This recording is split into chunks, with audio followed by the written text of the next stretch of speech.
You heard there our commentator, Sam Matterface, who was part of our live coverage of yesterday's lunchtime kickoff, which saw Chelsea condemn lacklustre West Ham to a third consecutive home defeat then in the Premier League. The first time that has happened in their history. There were 2 goals from Nicholas Jackson, 1 also from Cole Palmer that earned those 3 points then for the visitors.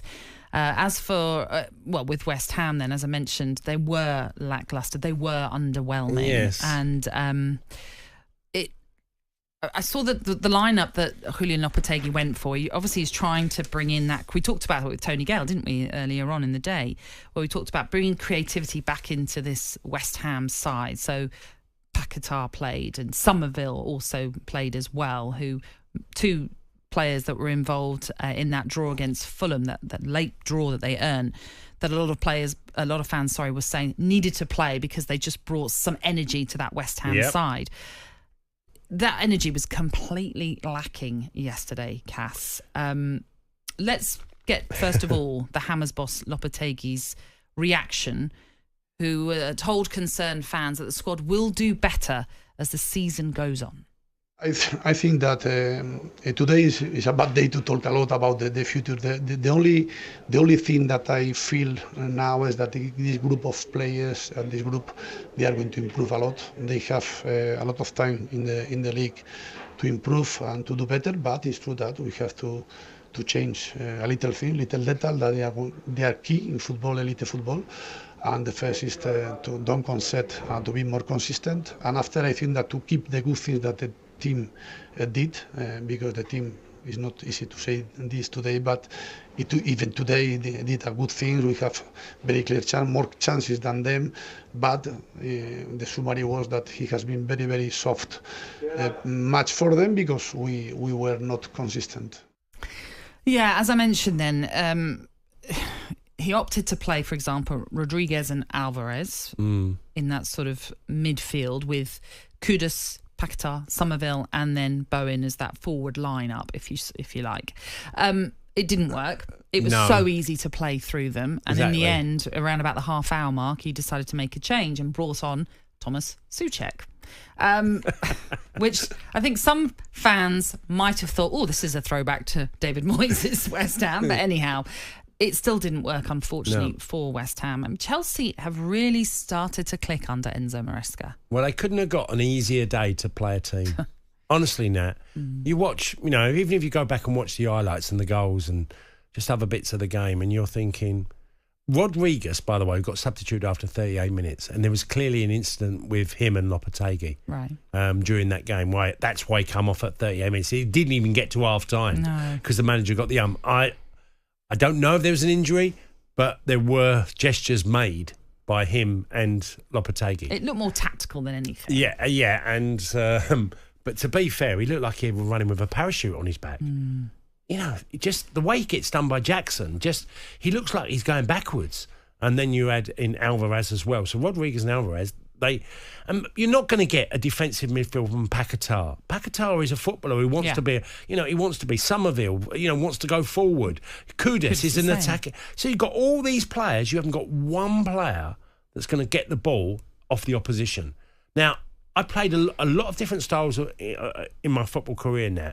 But one thing we did also, I always say this to people, you ever play defence against attack? Like a six-a-side or a five-a-side game, you play defence against attack. If you play all defenders against attackers, defenders will win 9 times out of 10.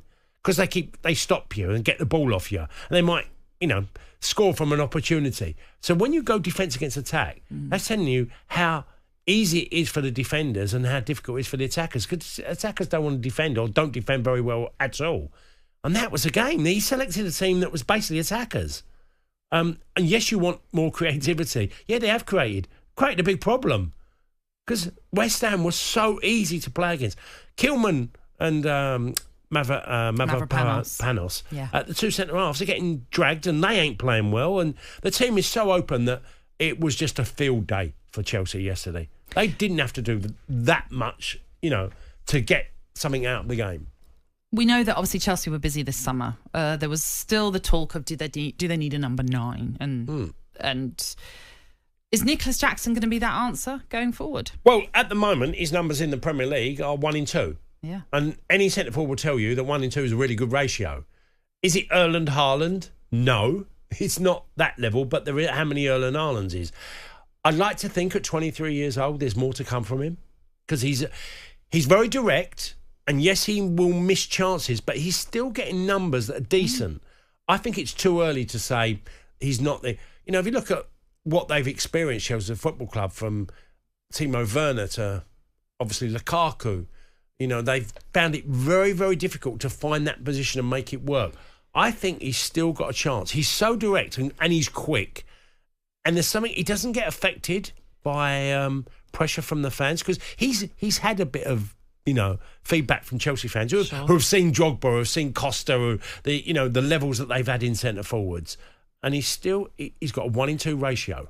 Yeah, Cole Palmer also getting on the score sheet, and since making his Premier League debut for Chelsea back in September of 2023, he has contributed to more goals than any other player, with 39 in total so far.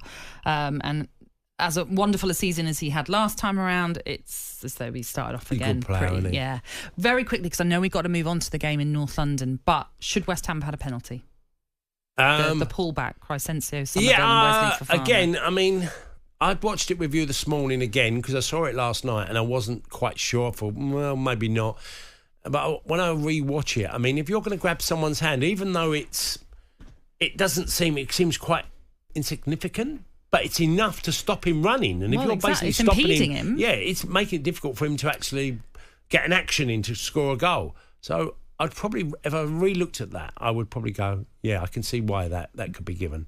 The statement, if you like, from PGMOL on that said it was not sustained holding, therefore not a penalty for them to consider. Sustained holding? Sustained holding. So he wasn't basically for fine. You don't hold on long enough for it to be a penalty, which I'm not quite sure about because it's... And it's enough to stop him. Fleeting, and it's more than fleeting. He's holding him. He wants to hold his hand. Oh, it's all lovely. But it was Chelsea then that came away with all 3 points in that one. How comfortable was it for a derby, a London derby? How comfortable was it for Chelsea? Very comfortable, yeah. Not great for West Ham in that one. talkSPORT Breakfast, waking you up Monday to Friday morning from 6 a.m. on AM, on DAB, via the talkSPORT app and on your smart speaker. talkSPORT.